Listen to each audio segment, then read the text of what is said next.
New blog আমি মু ব্লগে তোমাদের অনেক অনেক স্বাগত আর ভালোবাসা জানিয়ে আজকে ব্লগটা শুরু করছি।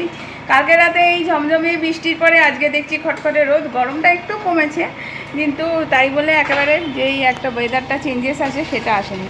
সকাল সকাল জেসিবি এসছে, এটা একটা ঘের ঘের ঘের ঘের আওয়াজ হয়, তবে তো বাড়ির সামনেটা পরিষ্কার হলে বেশ ভালোও লাগে, এই যে ক্লিন হয়ে গেল পুরো। এখানে তারপরে নোংরার গাড়ি আসে। আর তো মায়ের লিপস্টিকের ব্যাগ নিয়ে উপর থেকে পেরেছে, তবে আজকে মাসি সকাল সকাল এসে গেছে, এটা একটা সুখবর। কিন্তু তার মধ্যে খারাপ খবর হলো দুদিন এখন আসবে না, বিয়ে বাড়ি যাচ্ছে। সকাল সকাল বাদরামি শুরু, যতই উঠো না কেন তাড়াতাড়ি, খাওয়া দাওয়া করেনি এখনও, ব্যাস শুরু করে দিয়েছে। ওই দিক থেকে জেসিবি দেখে হলো না, বারান্দা থেকে দেখলো, আর তারপরে এখানে এসে মোটামুটি ঘরদোর পরিষ্কার, বিছানাটাও ঝেড়েছিলাম।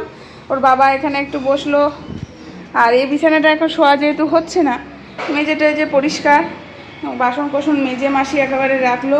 আমি কিছুটা রান্নাবান্না যেটুকু পেরেছি করেছি, কারণ আমার সবজিপাতি তেমন ছিল না, কিন্তু আলু তো থাকেই আমার। এই যে কাপড় মোটামুটি মেলা হয়ে গেছে। এখানে কী যে আওয়াজ, এই যে মেলে দিয়েছে। মহারানী এখনও ওঠেনি, কটা বাজছে? 11টা বাজতে 10 বেজে গেছে, মহারানী ঘুমাচ্ছেন।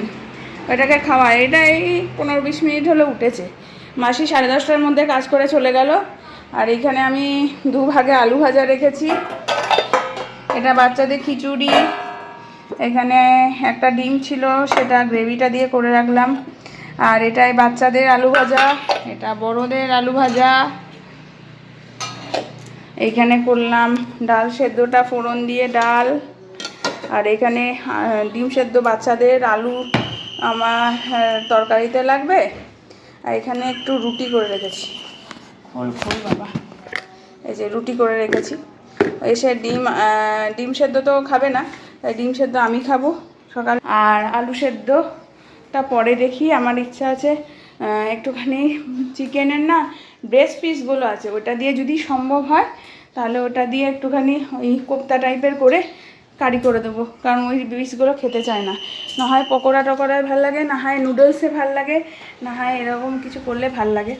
তো অনেক সময় এগুলো সরিয়ে রাখি বাচ্চাদের জন্য, কিন্তু আমার মেয়েরা তো জানো চিকেন খায় না, তাই আবার মানে পনিরও, চিকেন থাকলে, মাছ যদি না থাকে অন্য সময় পনিরও খায়, কিন্তু কিছুতেই চিকেন খেতে চায় না। পনিরটা তাও খেতে মেয়ে তো খুবই ভালোবাসে, ছোটোটাও খায়, চিকেন দুই মেয়েই খেতে পারে না, ওই জন্য দিই না। খাওয়া একটা এমন জিনিস, খাওয়া যদি জোর করে কিছু খাওয়ানো হয় যেটা একদম এগেনস্টে, তাহলে সেটা মানে শরীরে সেভাবে অ্যাকসেপ্টেন্স নেয় না। তো ওই জন্যেই আমি চিকেনটা অ্যাভয়েড করি ওদের ক্ষেত্রে। তো এই হলো ব্যাপার। সারাদিনের দিনলিপি কী হয় দেখি, ভোর 5:15 দেখলাম কাকিমা মেসেজ করেছে, ফোন করেনি আর, যেহেতু ওই সকাল সকাল আমরা ঘুমোবো, যে আমরা ভালোভাবে পৌঁছে গেছি। এখন জার্নির একটা ধকল আছে, কাকার অনেকটা বয়স হয়ে গেছে, কয়েকদিন লাগবে সেটা কাটিয়ে উঠতে, রেস্ট নিতে হবে। চলো সারাদিন দেখতে থাকো, সুন্দরভাবে দিনটা শুরু করা যাক। কি করি না করি, কেমনভাবে থাকছি, সবই শেয়ার করার চেষ্টা করি। আর এখন অনেকটা কম হয় শেয়ার করা, ব্লগগুলো ছোট যাচ্ছে। এক তো তোমরা দেখো কম, দ্বিতীয়ত হলো আমার ঘরেও একটা এগেন্স্ট সিচুয়েশানে ব্লগ করি, যেহেতু ব্লগ করাটা ওর বাবা একদমই পছন্দ করছে না, বলছে বন্ধ করে দাও বন্ধ করে দাও, বাট আমি চালিয়ে যাব, যতদিন পারবো আমি চালিয়ে যাবো। দেখি না কতদিন করা যায়, কতদিন তোমরা একটু সদয় হয়ে আমাদের ব্লগটা দেখো, সেটার উপরেই ভরসা রেখে চালিয়ে দিই।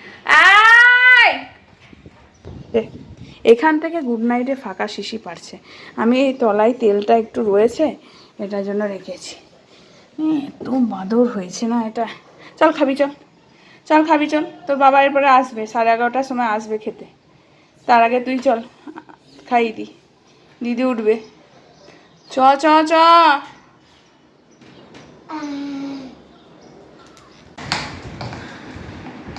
মানে পৃথিবীর যত কাজ আছে তোকেই করতে বলেছে না, বাবার পারফিউমটা ফেলে দিয়েছিস, একটা ছোট পাউডার রেখেছি তো কাজল ফাজলের উপরে দেওয়ার জন্য, টিপ পরার তো বালাই করিস না কখনোই, টিপ পরতে চাস না, তার মধ্যে এইসব করছিস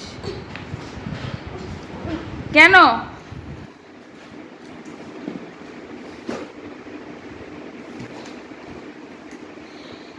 কিরে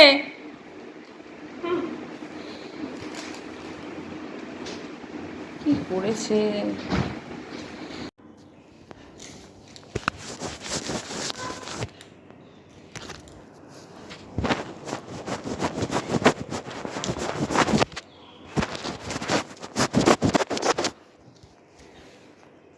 কি করছেন,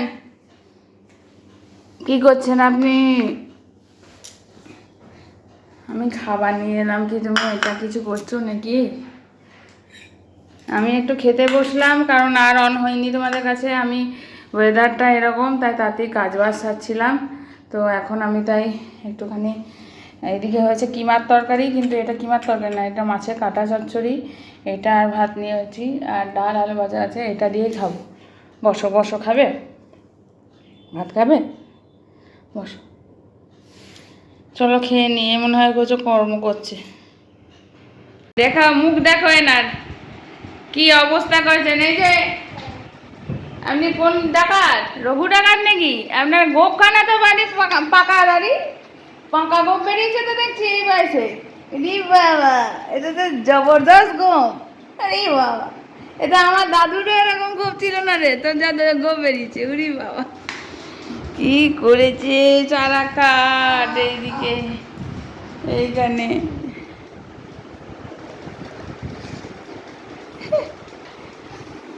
মামাম পড়ে উঠলো, এবার ওকে একটু খাইয়ে দেবো, কারণ এরপরে যাবে হ্যান্ডরাইটিং ক্লাসে। ওর বাবা এখনো খেতে আসেনি, 5:30 বাজছে, এখনো আসেনি। কারণ হলো ওর বাবা বললো যে আসবো, ওইখানে একজন ডাক্তার আসবেন, যে বসার কথা ঠিক হচ্ছে না, ওই ডাক্তারবাবুরা আসবেন কোনো একজন ওইখানে আমাদের সেন্টারে, ডায়াগনস্টিক সেন্টারে। তো ওইখানে এসে কথাবার্তা বলা এই সমস্ত আছে, তারপর ওকে নিয়ে যাবে। বাবা কোথায় কল করছে, বাবা এক্ষুনি আসবে। চুলটা যেমন বেঁধে দিলাম তেমনই যেন থাকে, চোখের উপর চুল পড়ছে, হ্যাঁ আটকে দিলাম, তাই সুন্দরভাবে ওরকম ক্লিপগুলো যেন থাকে। দিচ্ছি, দাঁড়া বাবা আসুক, আমি ব্যাগ দেবো। আচ্ছা,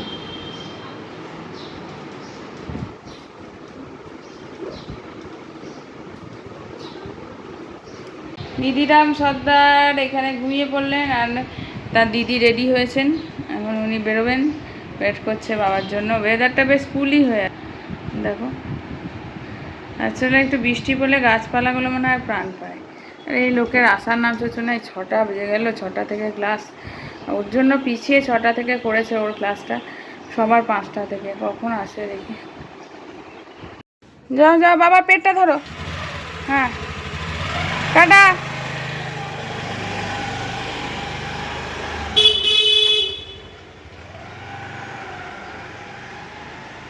তো চলে গেল হ্যান্ডরাইটিং স্কুলে দেখলেই। আর আমি এখন ওর খাবারটা রেডি করব, কারণ হলো এসে খাবে হয়তো, না আবার কোথায় যাবে জানি না। না এই লোক খেতে, এখানে ডাল, এখানে আলু ভাজা, আর এইখানে হলো ওই ভেতরে মাংসগুলো, কিমা আলুর তরকারি। এটা আমি খাইনি, আমার মাছের কাঁটা চচ্চড়িটা দিয়ে যা খেলাম, মাছের না মাথা তেল কাটা এসব ছিল, তো ওইটা দিয়ে একটা কাঁটা চচ্চড়িটা বেশ করেছিলাম, অসাধারণ খেলাম। ওইগুলোর সাথে না আমার আশেপাশে কিছু খেতে ইচ্ছা করে না, আমি ডাল ভাজা এসব মারোগুলি খাইনি। মোহর ঘুমাচ্ছে, চলো পরে আসছি। একটু বেরোলাম, যাব একটু বাজারে, কারণ হলো একদম বাজারপাতি নেই, সবজি কিনে কুল পাচ্ছি না।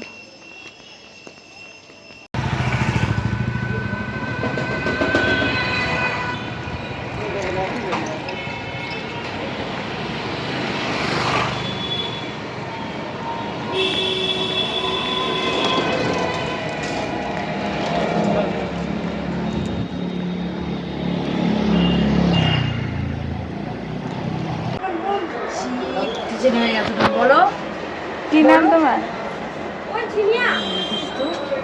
মেয়ে না ছেলে? বলো। কি নাম? আমি এখানে এসেছি একটা হোমিওপ্যাথিক ডাক্তারের কাছে, যেখান থেকে আমি একটু আর্নিকা নিচ্ছি। যেহেতু মোহর এত দুষ্টুমি করে আর ধূপ ধাপ চারিদিকে পড়ে, তাই আমার আর্নিকাটা ফুরিয়ে গেছে, তাই এসেছি এখানে একটা হোমিওপ্যাথিক ডাক্তারের কাছে।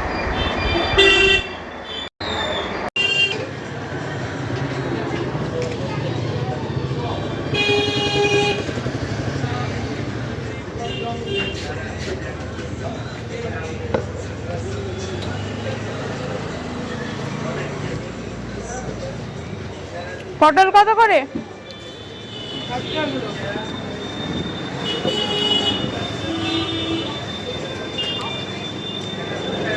আম কি হিমসাগর কত এখন? হ্যাঁ 80 100।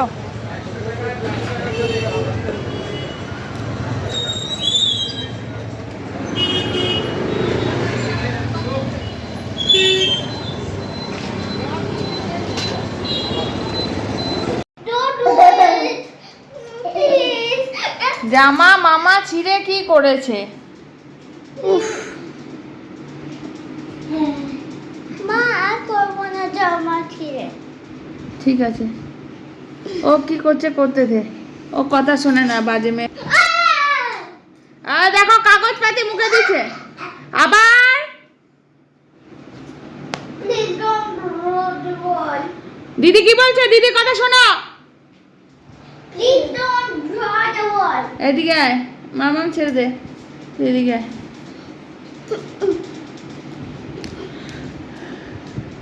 Okay, fine.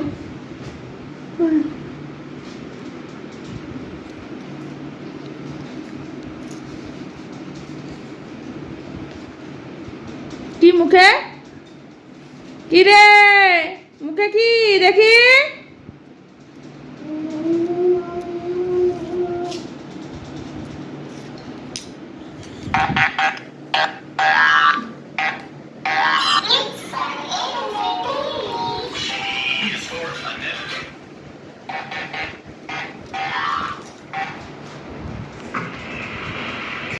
ঘড়িতে বাজে এখন 11টা বাজতে 5, ঘরটা এখন ঢুকতে এলাম। ঢাল মেঝে উপর, এই দেখো এই ঘর একদম করে ঠিকঠাক করে মেঝেতে বিছানাটা পাতবো। এখানে ওর বাবা শোয়েছে। দেন আমি এখন তারপর যেহেতু সন্ধ্যেবেলায় মামা একটু দেরি করেই খেয়েছে, 8:30 নাগাদ। ও বললো যে মা ফিরে এসে ও বললো যে মা ম্যাগি খাবো আজকে, তো ম্যাগি করে দিয়েছিলাম। আমারও খুব ঘুম পাচ্ছিল, তাই একটু ঝিমাচ্ছিলাম, ওদের সাথে বসে ব্লগ এডিট করলাম। পাতি কিছুটা কেটে রেখেছি। ফুলকপি, এই ফুলকপি আনলাম। এই প্যাকেটে আছে পটল, কাঁচা লঙ্কা। এই ধরনের কাঁচা লঙ্কাটা ভীষণ ঝাল হয়, আমার এই কাঁচা লঙ্কাটা খুব পছন্দ। আর এটার মধ্যে আছে পেঁপে, মূলো, আর এটাই আছে পটল। এগুলোই বাজার থেকে নিয়ে এলাম।